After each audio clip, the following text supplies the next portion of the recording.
scrutiny of the alleged references to Muhammad in the Bible as a prophet, they absolutely have no relation to the prophet of Muhammad, nor prophesy his coming. Muhammad is not mentioned in the Old Testament. Muhammad is not mentioned anywhere from Genesis to Revelation. Muhammad is God's true messenger. That's a joke.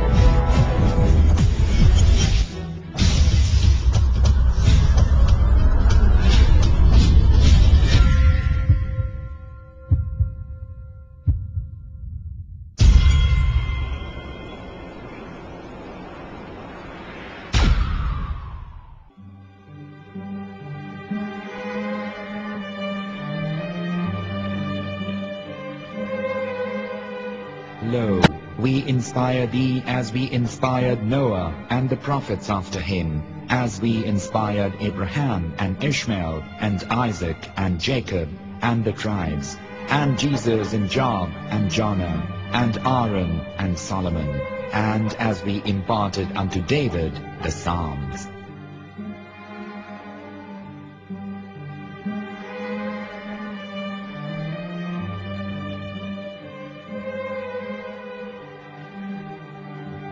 The verse we've just heard is from chapter 4 of the Quran. In the verse, God is affirming to humanity that Muhammad is indeed the recipient of a divine guidance, just as Noah, Abraham, and the rest of the prophets. However, some Christians and Jews today don't believe that Muhammad was a prophet and the covenant that God made with Abraham. And since the Quran is not their book of authority, in this video I'm going to show you that the book you're holding in your hands contains the name off the seal of prophethood, the Prophet Muhammad.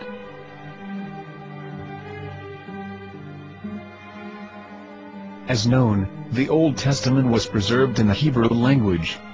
In the 5th chapter of the Shir HaShirim, which is one of the 5 Megillat or sacred scrolls that are part of the Hebrew Bible, or for short the Song of Solomon, as Christians know it today.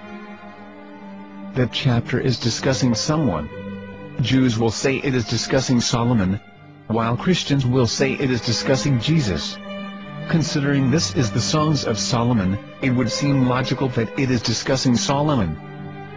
The verses, describing this mystery man, have the narrator's speech conjugated in the feminine, meaning it is a woman who is describing this man. So it is possible that it is one of Solomon's wives discussing her husband Solomon.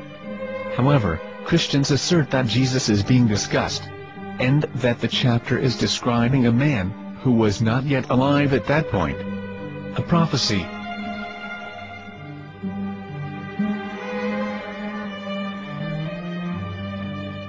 In reading the English translation of Song of Songs 5:16, it finishes the description by saying, "He is altogether lovely," but what most people don't know is that the name of that man was given in the original Megillat.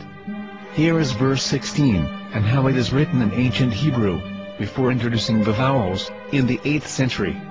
From the Hebrew Bible, on scripturetext.com.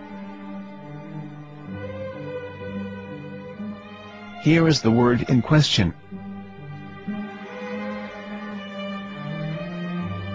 This word is made of 4 letters. Mem, Het, Mem, Dalet. Now when reading the word as it is written in its original form, with no vowels, it can be read as Muhammad, which is the name of the Muslim prophet, or as Mamad with no A after the H. According to Ben Yehuda's Hebrew English Dictionary, it is correctly pronounced as Muhammad, not Mamad.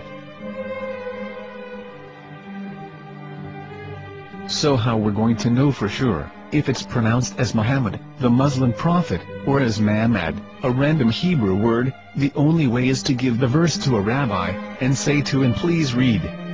Here is the Song of Songs 5:16, and how it is read by a rabbi from a Hebrew Jewish site. Please notice, the im in Hebrew is a plural of respect.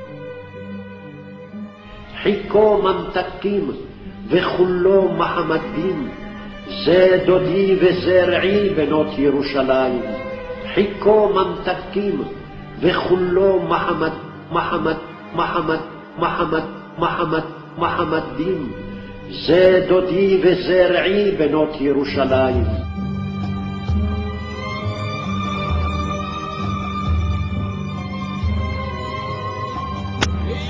Coming out from the darkness, there are no other gods but gods, and Muhammad is his messenger.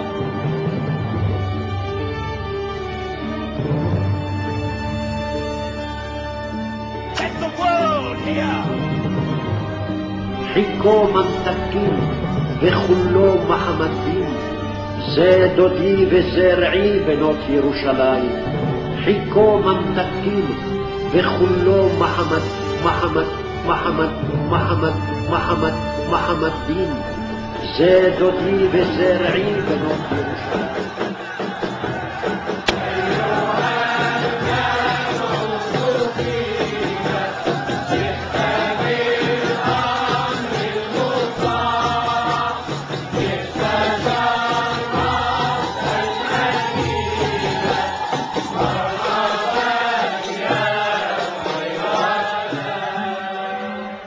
Here is the famous SDL translation tool, which includes a professional human translation, as well as an online translation. We're going to copy our Hebrew word of the Song of Songs, directly from the Jewish site. It's the same site, where you can hear the rabbi reading the verse in Hebrew. All links are in the description, so, we're going to copy the word and paste it, and ask, please translate. Are they going to translate the meaning of the name of that person? As the Bible translators did. Which is the praised and the lovely one, or are they going to keep the name as it is? Well, see it yourself. Here is the World Lingo Translator. The result is the same. It's Muhammad. We have no right. We have no right to translate names of people. Anybody. Your name should be written, Mr. Black is Mr. Black, though he's white. You have no right to translate names of people. But they have been doing that. Muhammad they translated as altogether left, but the word Muhammad in the Hebrew language. The word Muhammad in the Hebrew language.